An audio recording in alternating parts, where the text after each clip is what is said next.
মুহাম্মদ সাল্লাল্লাহু আলাইহি ওয়াসাল্লাম যখন মক্কা থেকে মদিনায় গেলেন, তখন মদিনার অর্থনীতি ইহুদিদের কন্ট্রোলে ছিল। সকল ব্যবসায়িক কেন্দ্রগুলো এবং সকল ব্যবসায়িক লেনদেনগুলো ইহুদিরা কন্ট্রোল করত। যারা আপনারা দাঁড়িয়ে আছেন অল্প সময় বসে পড়েন, আমরা তো বেশি সময় আপনাদের থেকে নিব না। ডানে যারা দাঁড়িয়ে আছেন, পিছনে দাঁড়িয়ে আছেন, সবাই বসে যান। আমরা অনেক দূর থেকে আসছি, আবার অনেক দূরে যাব, এবং মাগরিবের আগে আমাদের প্রোগ্রাম শেষ হবে, আবার গাইবান্ধা শাখাটা যেতে হবে। এই 2-5 মিনিট দাঁড়িয়ে না থেকে কোরআন এবং হাদিসের মজলিসে ফেরেশতারা বসে থাকে, তা আপনারাও তাদের সম্মানে বসে পড়েন। কতক্ষণই বার বসে থাকবেন? পিছন থেকে আউড় নেন, আউড় নিয়ে নিজের মতো বিছিয়ে বসে পড়েন। অথবা স্বেচ্ছাসেবক তোমরা যারা আছো এই প্রোগ্রামের দায়িত্বশীল, তারা বসার ব্যবস্থা করে দাও। পিছন দিকে বসার ব্যবস্থা নাই। তো মুহাম্মদ সাল্লাল্লাহু আলাইহি ওয়াসাল্লাম যখন মক্কা থেকে মদিনায় গেলেন, তখন মদিনার অর্থনীতি ইহুদিদের কন্ট্রোলে। তো মুহাম্মদ সাল্লাল্লাহু আলাইহি ওয়াসাল্লাম খুব ভালোভাবে জানতেন অর্থনৈতিক মুক্তি ছাড়া গোলামি থেকে মুক্তি হয় না, নেতৃত্ব ধরা যায় না। টাকা থাকবে ইহুদির কাছে, আমি মুহাম্মদ সাল্লাল্লাহু আলাইহি ওয়াসাল্লাম কীভাবে নেতা হব? নেতৃত্বের একটা পাটে টাকা পয়সা চলেই আসে অর্থনৈতিক মুক্তির জন্য। তো মুহাম্মদ সাল্লাল্লাহু আলাইহি ওয়াসাল্লাম কী করলেন? যেহেতু মুহাম্মদ সাল্লাল্লাহু আলাইহি ওয়াসাল্লামের রক্তে ব্যবসা ছিল, এবং মক্কা থেকে যারা আসছে কুরাইশ, এরা জন্মগত ব্যবসায়ী। লি ইলাফি কুরাইশ ইলাফিহিম রিহলাতা শিতা ওয়াস সাইফ, এটা কিন্তু কুরাইশদের ব্যবসাকে কেন্দ্র করে এই সূরাটা অবতীর্ণ হয়েছে। তো কুরাইশরা জন্মগত বিজনেসম্যান, তো ওরা মক্কা থেকে খালি হাতে মদিনায় আসছে।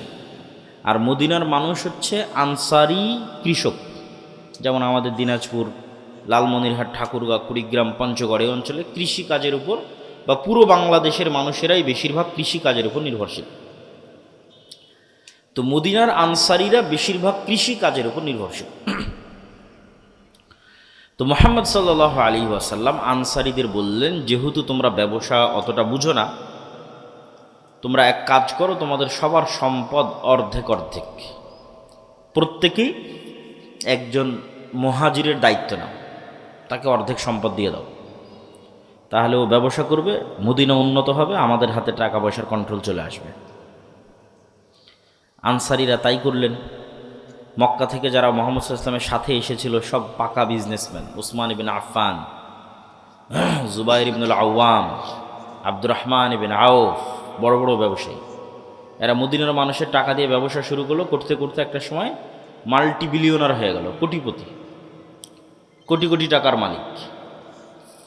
এখন আল্লাহর নবী যে মসজিদে নববী তৈরি করছে, এই মসজিদে নববীর সামনের যে কুয়া, এটা মসজিদ, সামনে কুয়া আছে। তো আগের যুগে তো পানির সংকট, বিশেষ করে মরুভূমিতে পানির সংকট একটা বড় বিষয়। আর ইসলামে 5 বার সালাত আদায় করার জন্য 5 বারই উজু করা লাগে।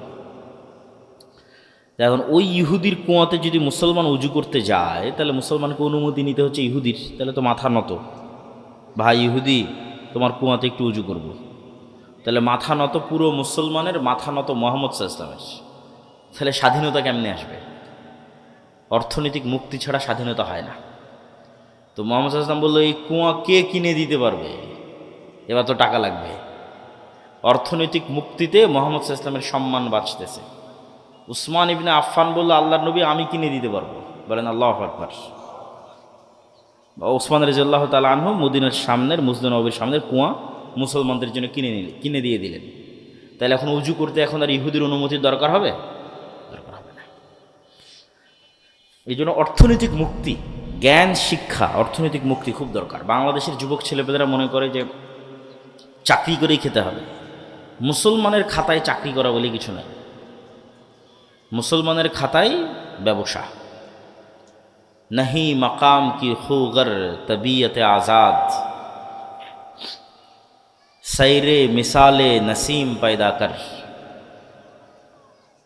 আল্লামা ইকবাল বলেছে যে মুসলমানদের স্বভাব নির্দিষ্ট কোনো জায়গায় আটকে থাকা নয়, নির্দিষ্ট কোনো কাজে আটকে থাকা নয়।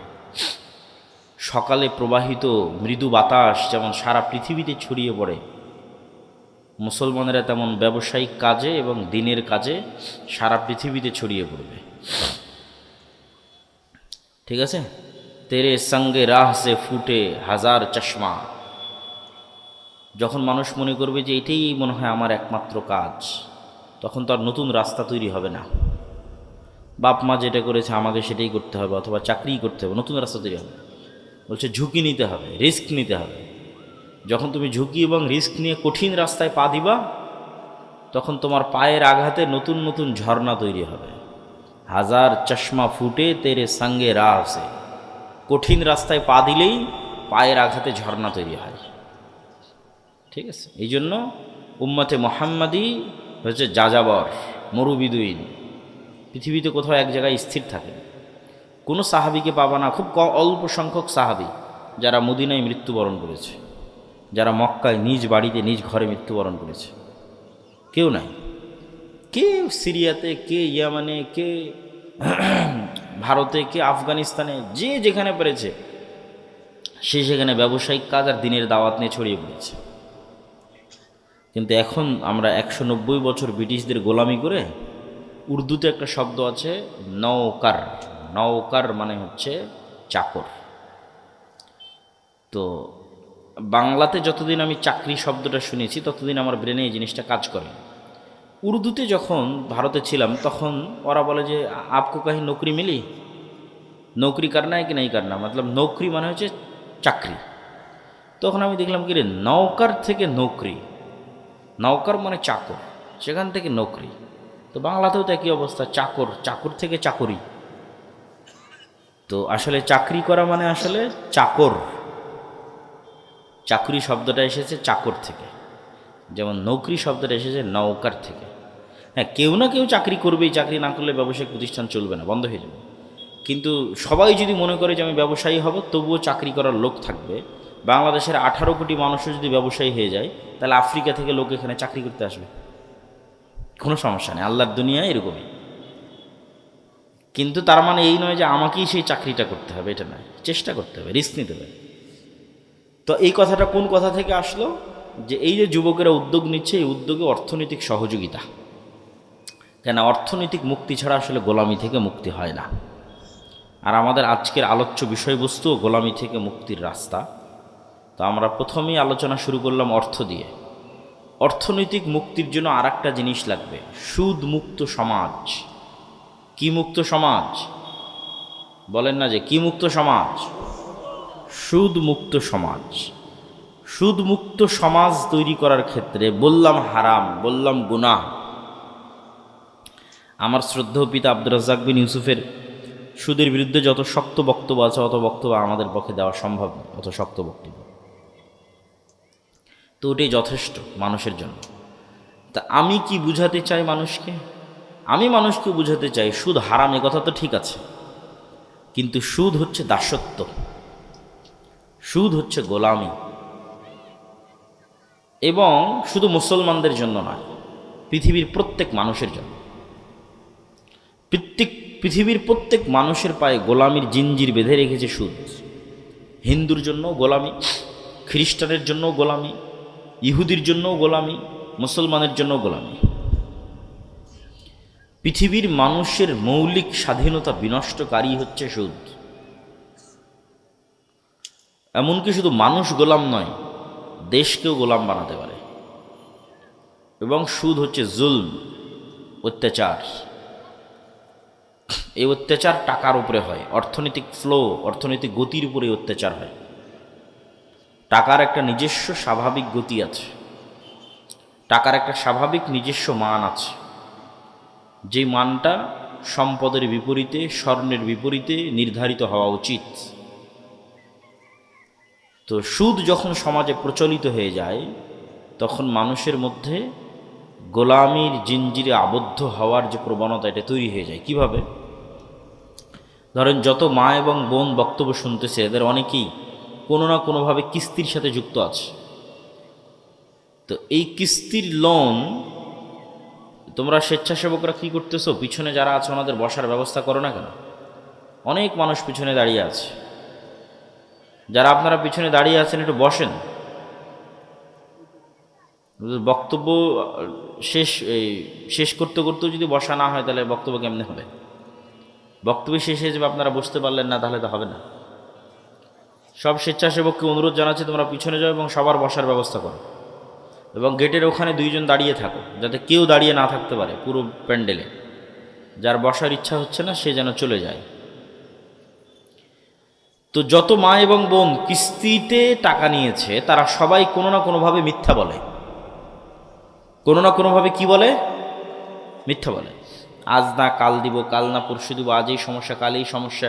তাহলে পুরো একটা মিথ্যা বলার কালচারের মধ্যে দিয়ে তাকে যেতে হয়, এবং এই মিথ্যার সাথে সে তার সন্তান সন্ততি পাড়া প্রতিবেশীকেও যুক্ত করে ফেলে, যে বাবা তুমি এটা বলো, আজকে মা বাড়িতে নাই বা আজকে এটা হয়েছে। তাহলে এই যে মিথ্যার কালচারের মধ্যে দিয়ে বড় হচ্ছে, এই মিথ্যাটাই হচ্ছে গোলামি। যে কোনো মানুষ যখন 2 নম্বরই রাস্তা অবলম্বন করে, ধোঁকা, মিথ্যা এবং দুর্নীতির রাস্তা অবলম্বন করে, তখন সে আসলে গোলাম হয়, গোলাম হয়ে যায়। সে আর স্বাধীন থাকতে পারে না, কেননা সে তার আত্মসম্মান, আত্মমর্যাদাকে বিক্রি করে দিয়েছে, এবং ওই মানুষের ব্রেনকে কিনে নেওয়া অন্টুর ব্যাপার। যে আজকে 5টা টাকা পাওয়ার জন্য মিথ্যা বলছে, 5টা টাকা দিবে না মর্মে মিথ্যা বলছে। ওকে যদি আমি বলি তোমাকে 500 কোটি টাকা দেবো, ওই লোককে মেরে দাও, মেরে দিবে। ওকে যদি বলি তোমাকে 50 কোটি টাকা দেবো, তুমি এটা বলো, বলে দিবে। তার মানে সে টাকার কাছে কি হয়ে যাবে? বিক্রি হয়ে যাবে। তাহলে যে টাকার কাছে বিক্রি হয় সে গোলাম, এবং পুরো প্রজন্ম গোলাম। ভারতের গোলাম, হিন্দুস্তানের গোলাম, আমেরিকার গোলাম, যারাই টাকা পয়সা দিবে তাদের গোলাম। তাহলে গোলামির জিঞ্জির থেকে মুক্ত হওয়ার জন্য সত্যবাদিতা, ন্যায়পরায়ণতার উপর অটল থাকতে হয়। তাহলে আপনি নেতা হতে পারবেন। বাংলাদেশের নেতা নয়, পৃথিবীর নেতা হয়ে যাবেন। শুধু বাংলাদেশের না, পুরো পৃথিবীর নেতা হবে যদি মুসলমানরা এই একটা গুণের উপর অটল থাকে, যে 2 নম্বর কোনো রাস্তা অবলম্বন করব না, দুর্নীতি, ধোঁকা, মিথ্যা, প্রতারণার অংশ হবে না। তো এই দুর্নীতি, মিথ্যা, ধোঁকা, প্রতারণার অংশ থেকে বেঁচে থাকার জন্য সুদ বা লোন থেকে বেঁচে থাকা খুব জরুরি। এটা আপনাকে মিথ্যার রাস্তায় টেনে নিবেই।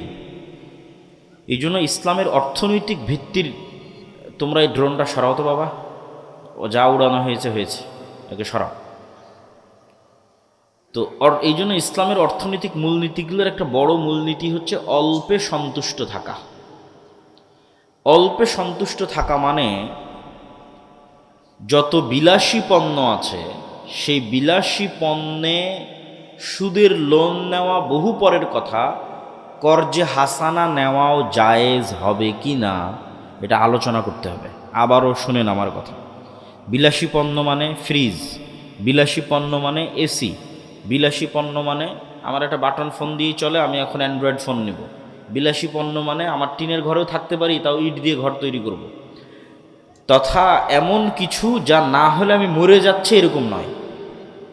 আমার ছেলে অ্যাক্সিডেন্ট করেছে, মেডিকেলে আছে, এখন আমার টাকার দরকার, সেটা ভিন্ন। আমার ছেলে মেয়েকে বিবাহ দিব অথবা বাইরে বিশ্ববিদ্যালয়ে পড়াতে পাঠাবো, টাকার প্রয়োজন, সেটা ভিন্ন। কিন্তু এমন কিছু যেটা না হলেও আমি বেঁচে থাকতে পারতেছি, কিন্তু তারপরও চাচ্ছে করি, এইরকম কিছুর জন্য সুদের লোন বহু পরে কর্জে হাসানাও নেওয়া যাবে কি না, জায়েজ হবে কি না, এটা আলোচনা করতে হবে। আমি জানি না যে এরকম কোনো কাজে কর্জে হাসানা নেওয়া জায়েজ হয় কি না। যে আমার বাড়িতে ফ্রিজ নাই, বাবা তুমি আমাকে 20,000 টাকা ধার দাও, তোমাকে আমি পরিশোধ করে দেবো, আমি ফ্রিজ কিনবো। সুদে নিচ্ছি না, স্বাভাবিক কর্জে হাসানা। এই ফ্রিজ কর্জে হাসানায় কিনা যাবে, আর জায়েজ প্রমাণ করা কঠিন আছে। কর্জে হাসানাই তখন নেওয়া যাবে, সুদের লোন বহু পরে, কর্জে হাসানাই তখন নেওয়া যাবে যখন বিপদে, তখন। আর স্বাভাবিক জীবনে অল্পে সন্তুষ্ট, অল্পে সন্তুষ্ট, সবর, যতদূর পর্যন্ত হালাল ইনকামে চলে, যতদূর পর্যন্ত হালাল ইনকামে চলে। আর এই কারণেই এই সমস্ত জিনিসগুলো ক্রয়ের কারণে আমরা ধনী হতে পারি না, গরিব হয়ে যাই। এটা আজকে একটা ফাইন্যান্সের একটা মূলনীতি দিয়ে যাই। যারা MBA BBA করে ওরা আরও ভালো বলতে পারবে। আমিও যেহেতু টুকটাক পড়েছি, 1 বছর মাস্টার্স করেছি, তা আমারও টুকটাক সামান্য প্রাইমারি নলেজ আছে, যে মানুষ কিন্তু ধনী আর গরিব চলাফেরায় ধনী গরিব হয়ে যায়। যার চলাফেরা ধনীর মূলনীতির মতো ধনী হয়ে যাবে, আর যার চলাফেরা গরিবের মূলনীতির মতো গরিব হয়ে যাবে। তো মূলনীতিটা কি? মূলনীতি হচ্ছে, গরিব যদি আজকে 50,000 টাকা পায়, গরিব যদি আজকে 1 লাখ টাকা পায়, তাহলে চিন্তা করবে এই 1 লাখ টাকা দিয়ে কী করি। 1 লাখ টাকার 20,000 টাকা দিয়ে একটা এসি কিনি, 20,000 টাকা দিয়ে একটা ফ্রিজ কিনি, আর 30-40 হাজার টাকা দিয়ে এটা কিনি। তাহলে এমন কাজে খরচ করলো যেখান থেকে আরও খরচ হবে, বুঝেন? এমন জায়গায় খরচ করলো যেখান থেকে আরও কি হবে, খরচ হবে। এসির বিল আসবে না, কারেন্টের বিল আসবে না, ফ্রিজ চললে কারেন্টের বিল আসবে না, বিল আসবে। মোটরসাইকেল যদি কিনে ওখানে তেল দেওয়া লাগবে না, তেল দেওয়া লাগবে। ও যদি মোবাইল কিনে মোবাইলে টাকা ঢুকানো লাগবে না, ইন্টারনেটের বিল দেওয়া লাগবে না, ওয়াইফাই নিলে ওয়াইফাইয়ের বিল দেওয়া লাগবে না। তাহলে এমন কাজে খরচ করলো যেখান থেকে আরও টাকা খরচের রাস্তা তৈরি হলো। এ গরিব হবে, জীবনে কোনো দিন ধনী হতে পারবে না, লিখে নেন। আর যারা ধনী হয় ওরা কি করে, ধনী যদি 1 লাখ টাকা আজকে পায় তাহলে চিন্তা করবে 1 লাখ টাকা কি করলে আরও 5টা টাকা ইনকাম করা যাবে। জাস্ট এই এক সিদ্ধান্তে মানুষ ধনী হয় আর গরিব হয়, যে আমি আজ 1 লাখ টাকা ইনকাম করেছি, আমি এখন চিন্তা করছি 1 লাখ টাকা কি করলে আরও 5 টাকা ইনকাম করা যায়। তখন 1 লাখ টাকা দিয়ে একটা গরু কিনলো, গরু কিনে বাড়িতে রাখলো, 3 মাস পর কুরবানি দিয়ে বিক্রি করে দিল। এই কিন্তু একদিন না একদিন ধনী হবেই হবে, আপনি লিখে রাখেন। শুধু এই সিদ্ধান্তে মানুষ ধনী আর গরিব হয়ে যায়। তাহলে ও কি কোনোদিন এসি ফ্রিজ কিনবে না? মূলধন খরচ করে কখনো এসি ফ্রিজ কিনতে হয় না, বিলাসী পণ্য কিনতে হয় না। মূলধনকে আরও টাকা বানানোর জন্য ইনভেস্ট করতে হবে। ওখান থেকে যখন আবার 5-10 টাকা লাভ আসবে, ওই লাভের টাকা জমিয়ে জমিয়ে যদি কোনো দিন আপনি 5 বছরে একটা ফ্রিজ কিনলেন, ওই লাভের টাকা জমিয়ে জমিয়ে আর 5 বছরে একটা এসি কিনলেন, তাতে সমস্যা নেই। কিন্তু মূল যে বেতনের টাকা পাচ্ছেন, সেই বেতনের টাকাটি দিয়ে মূল যেটা ধান বিক্রি করে টাকা হয়েছে, এই মূল টাকাটি দিয়ে আপনি এমন জায়গায় খরচ করলেন যেখানে আরও বেশি খরচ হবে, তাহলে আপনি জীবনে কোনো দিন ধনী হতে পারবেন না, মরা পর্যন্ত গরিব থেকে যাবেন। এই জন্য মূল টাকাটা ইনভেস্ট হতে হবে যেখান থেকে আবার কি আসবে, বলেন তো, আবার কি আসবে? আবার টাকা আসবে, আবার 1 টাকা হলেও ইনকাম হবে, তাহলে আপনি ধনী হবেন। আর যদি এই সবরের উপর, এই ধৈর্যের উপর টিকে থাকতে পারেন, যে আমি আমার বিলাসিতার জন্য, আমার পরিবারের বিলাসিতার জন্য কম খরচ করব, আরও বেশি কিভাবে টাকা ইনকাম করা যায় সেটার জন্য বেশি ইনভেস্ট করব, তাহলে আরও দ্রুত ধনী হবেন, আরও তাড়াতাড়ি ধনী হবেন। আর যে যত বিলাসী সে তত গরিব, যে যত বিলাসী সে তত গরিব, যে যত ত্যাগী সে তত ধনী, যে যত ত্যাগী সে তত ধনী। আর টাকা যখন আসবে তখন প্রথমে খরচ করতে হবে গরিব মিসকিনের জন্য, অসহায়ের জন্য, মসজিদ মাদ্রাসার জন্য। কেননা টাকা দিয়ে জান্নাত